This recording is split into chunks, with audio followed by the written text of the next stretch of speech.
नमस्कारः। संस्कृतानुशिक्षणे भवतां स्वागतम्। अस्मिन् भागे वयं विभक्तिपरिचयः इति विषये अकारान्त नपुंसकलिङ्गः इति अंशं पठामः। पश्यन्तु, अकारान्त पुंलिङ्गे यथा शब्दानां व्यवस्था वर्तते तथैव अकारान्त नपुंसकलिङ्गस्य अपि अस्ति। कुत्रचित् भेदः अपि भवति। भेदः कः इति अपि वयम् अत्र पश्यामः। प्रथमं तावत् वयम् अकारान्त नपुंसकलिङ्गस्य पुष्पशब्दस्य रूपाणि पश्यामः। पुष्पं, पुष्पेण, पुष्पस्य इत्यादि शब्दान् वयं श्रुतवन्तः खलु। अत्र पुष्पशब्दस्य सर्वाणि रूपाणि दत्तानि सन्ति। अवधानेन पश्यन्तु, अनुवदन्तु च। पुष्पं, पुष्पे, पुष्पाणि इति प्रथमा विभक्तिः। पुष्पं, पुष्पे, पुष्पाणि इति द्वितीया विभक्तिः। पुष्पेण, पुष्पाभ्यां, पुष्पैः इति तृतीया विभक्तिः। पुष्पाय, पुष्पाभ्यां, पुष्पेभ्यः इति चतुर्थी विभक्तिः। पुष्पात्, पुष्पाभ्यां, पुष्पेभ्यः इति पंचमी विभक्तिः। पुष्पस्य, पुष्पयोः, पुष्पाणाम् इति षष्ठी विभक्तिः। पुष्पे, पुष्पयोः, पुष्पेषु इति सप्तमी विभक्तिः। हे पुष्प, हे पुष्पे, हे पुष्पाणि इति संबोधन प्रथमा। मित्रं, नगरं, वनं, फलम् इत्यादीनाम् अकारान्त नपुंसकलिङ्ग शब्दानां रूपाणि अपि एवमेव भवन्ति। अधुना शब्दरूपाणाम् अर्थः कः इति जानीमः। प्रथमं तावत् प्रथमा विभक्तिं परिशीलयामः। अत्र पुष्पशब्दस्य सप्तसु विभक्तिषु क्रमेण रूपाणि दत्तानि सन्ति। प्रथमा विभक्तिरूपाणि पुष्पं, पुष्पे, पुष्पाणि इति भवन्ति। अर्थात् पुष्पम् इत्युक्ते एकं पुष्पम्, अ फ्लावर, एक पुष्प।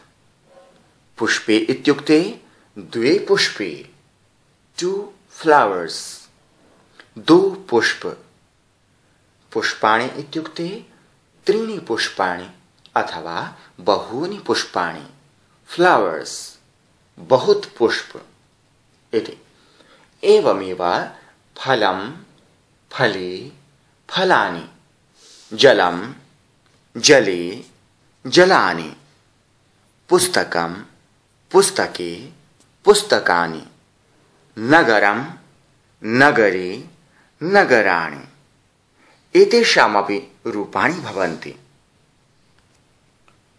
अत्र अन्ते अम्, ए, आनि अथवा आणि इति ध्वनिः श्रूयते। अधुना पुष्पशब्दस्य द्वितीया विभक्तिरूपाणि पश्यन्तु। पुष्पं, पुष्पे, पुष्पाणि इति। अर्थात् पुष्पम् इत्युक्ते एकं पुष्पम्, अ फ्लावर, पुष्पको। पुष्पे इत्युक्ते द्वे पुष्पे, टू फ्लावर्स, दो पुष्पों को। पुष्पाणि इत्युक्ते त्रीणि पुष्पाणि अथवा बहूनि पुष्पाणि, फ्लावर्स, पुष्पों को इति। एवमेव फलं, फले, फलानि, जलं, जले, जलानि, पुस्तकं, पुस्तके, पुस्तकानि, नगरं, नगरे, नगराणि एतेषामपि रूपाणि भवन्ति। अत्र अन्ते अम्, ए, आनि अथवा आणि इति ध्वनिः श्रूयते। पश्यन्तु,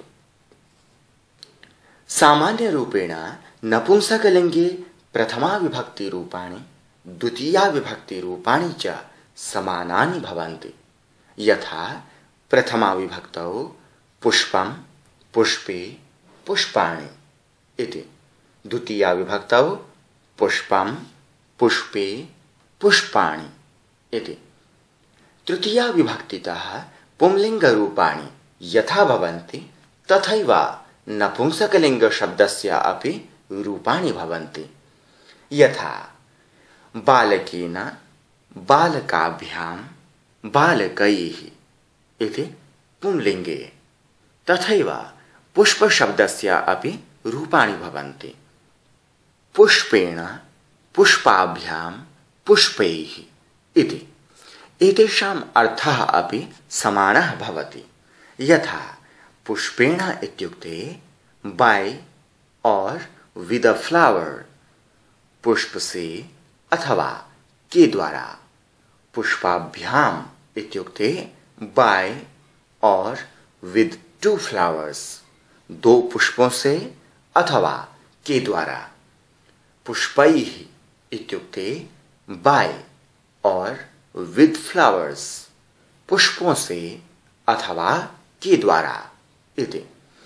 एवमेव फलेन फलाभ्यां फलैः, जलेन जलाभ्यां जलैः, पुस्तकेन पुस्तकाभ्यां पुस्तकैः, नगरेण नगराभ्यां नगरैः। पश्यन्तु, अत्र अन्ते एन अथवा एण आभ्याम् ऐः इति ध्वनिः श्रूयते। अत्र पुष्पशब्दस्य चतुर्थी विभक्तिरूपाणि सन्ति। यथा बालकशब्दस्य बालकाय बालकाभ्यां बालकेभ्यः इति, तथैव पुष्पशब्दस्य अपि पुष्पाय पुष्पाभ्यां पुष्पेभ्यः इति। पुष्पाय इत्युक्ते टू और फॉर अ फ्लावर, पुष्प को अथवा के लिए। पुष्पाभ्याम इत्युक्ते टू और फॉर टू फ्लावर्स, दो पुष्पों को अथवा के लिए। पुष्पेभ्यः इत्युक्ते टू और फॉर फ्लावर्स, पुष्पों को अथवा के लिए इति। एवमेव फलाय फलाभ्यां फलेभ्यः, जलाय जलाभ्यां जलेभ्यः, पुस्तकाय पुस्तकाभ्यां पुस्तकेभ्यः, नगराय नगराभ्यां नगरेभ्यः। अत्र अन्ते आय आभ्याम् एभ्यः इति ध्वनिः श्रूयते। अधुना पुष्पशब्दस्य पंचमी विभक्तिरूपाणि पश्यामः। यथा बालकशब्दस्य बालकात् बालकाभ्यां बालकेभ्यः इति, तथैव पुष्पशब्दस्य अपि पुष्पात् पुष्पाभ्यां पुष्पेभ्यः इति। पुष्पात् इत्युक्ते फ्रॉम अ फ्लावर, पुष्प से। पुष्पाभ्याम इत्युक्ते फ्रॉम टू फ्लावर्स, दो पुष्पों से। पुष्पेभ्यः इत्युक्ते फ्रॉम फ्लावर्स, पुष्पों से इति। एवमेव फलात् फलाभ्यां फलेभ्यः, जलात् जलाभ्यां जलेभ्यः, पुस्तकात् पुस्तकाभ्यां पुस्तकेभ्यः, नगरात् नगराभ्यां नगरेभ्यः। अत्र अन्ते आत् आभ्याम् एभ्यः इति ध्वनिः श्रूयते। इदानीं पुष्पशब्दस्य षष्ठी विभक्तिरूपाणि पश्यामः। यथा बालकशब्दस्य बालकस्य बालकयोः बालकानाम् इति, तथैव पुष्पशब्दस्य अपि रूपाणि भवन्ति। पुष्पस्य, पुष्पयोः, पुष्पाणाम् इति। पुष्पस्य इत्युक्ते ऑफ अ फ्लावर, पुष्प का अथवा के अथवा की। पुष्पयोः इत्युक्ते ऑफ टू फ्लावर्स, दो पुष्पों का अथवा के अथवा की। पुष्पाणाम् इत्युक्ते ऑफ फ्लावर्स, पुष्पों का अथवा के अथवा की। एवमेव फलस्य, फलयोः, फलानाम्, जलस्य, जलयोः, जलानाम्, पुस्तकस्य, पुस्तकयोः, पुस्तकानाम्, नगरस्य, नगरयोः, नगराणाम्।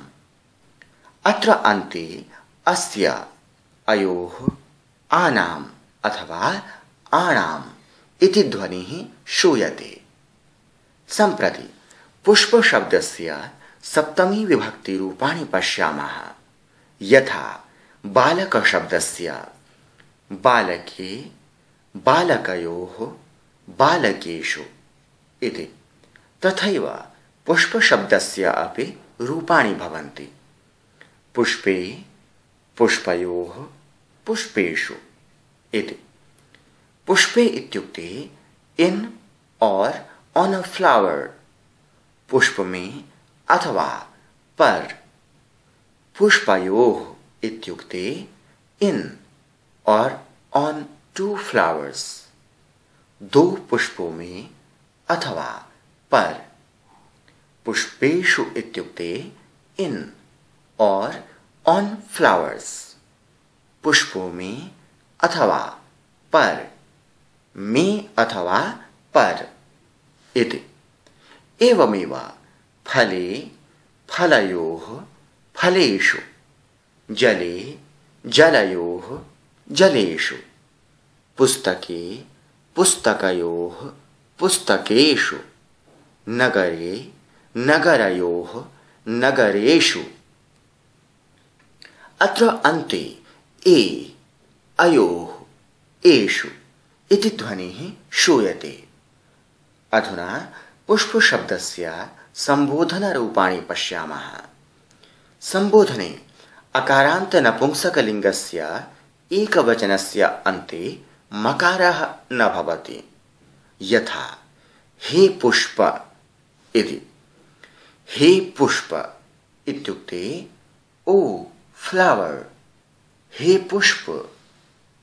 हे पुष्पे इत्युक्ते ओ टू फ्लावर्स, हे पुष्पो, दो पुष्पों। हे पुष्पाणि इत्युक्ते ओ फ्लावर्स, हे पुष्पो इति। एवमेव हे फल, हे फले, हे फलानि, हे जल, हे जले, हे जलानि, हे पुस्तक, हे पुस्तके, हे पुस्तकानि, हे नगर, हे नगरे, हे नगराणि। अत्र अन्ते अ, ए, आनि अथवा आणि इति ध्वनिः श्रूयते इति। आगच्छन्तु अकारान्त नपुंसकलिङ्ग शब्दस्य रूपाणाम् अन्ते कः ध्वनिः श्रूयते इति सप्तसु विभक्तिषु पश्यामः। प्रथमा विभक्तौ अहम्, ए, आनि अथवा आणि। यथा वनं, वने, वनानि। द्वितीया विभक्तौ अम्, ए, आनि अथवा आणि। यथा वनं, वने, वनानि। तृतीया विभक्तौ एन अथवा एण, आभ्याम्, ऐः। यथा वनेन, वनाभ्याम्, वनैः। चतुर्थी विभक्तौ आय, आभ्याम्, एभ्यः। यथा वनाय, वनाभ्याम्, वनेभ्यः। पंचमी विभक्तौ आत् आभ्याम् एभ्यः। यथा वनात् वनाभ्याम् वनेभ्यः। षष्ठी विभक्तौ अस्य अयोः आनाम् अथवा आणाम्। यथा वनस्य वनयोः वनानाम्। सप्तमी विभक्तौ ए अयोः एषु। यथा वने वनयोः वनेषु। संबोधन प्रथमा अ ए आनि अथवा आणि। यथा हे वन हे वने हे वनानि इति ध्वनिः श्रूयते।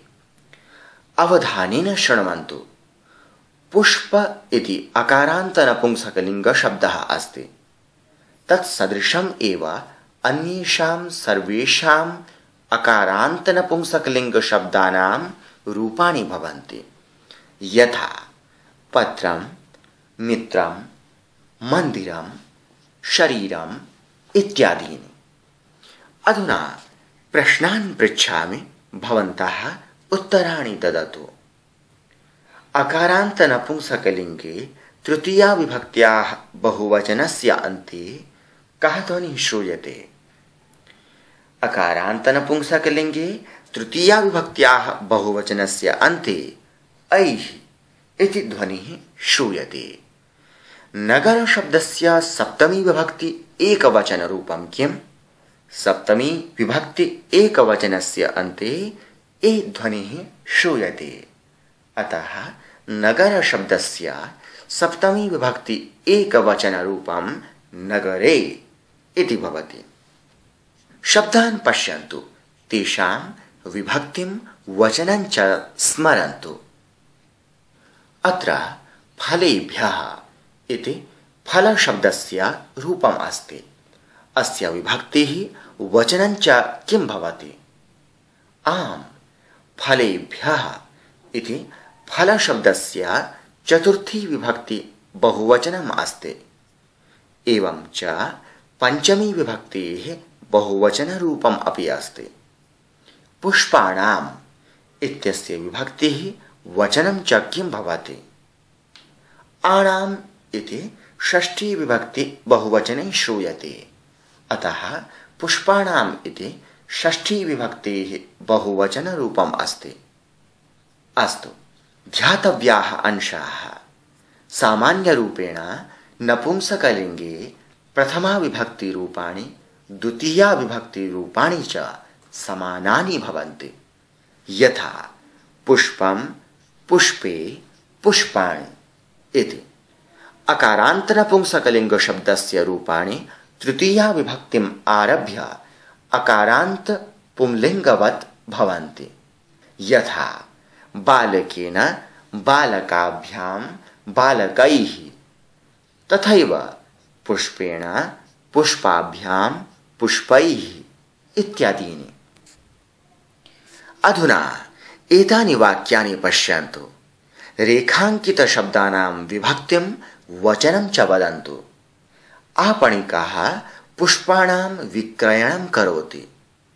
जनाः यानैः गच्छन्ति। मानवः नेत्राभ्यां पश्यति। एतयोः भवनयोः एतत् उन्नतम्। पठिताः अंशाः। पुष्पशब्दस्य सप्तसु विभक्तिषु अर्थसहितं ज्ञानम्। अन्येषाम् अकारान्त नपुंसकलिङ्ग शब्दरूपाणां ज्ञानम्। यथा फलं जलं नगरं वनम् इत्यादीनि। एतावता अकारान्त नपुंसकलिङ्गस्य विभक्तिपरिचयः समाप्तः। धन्यवादः।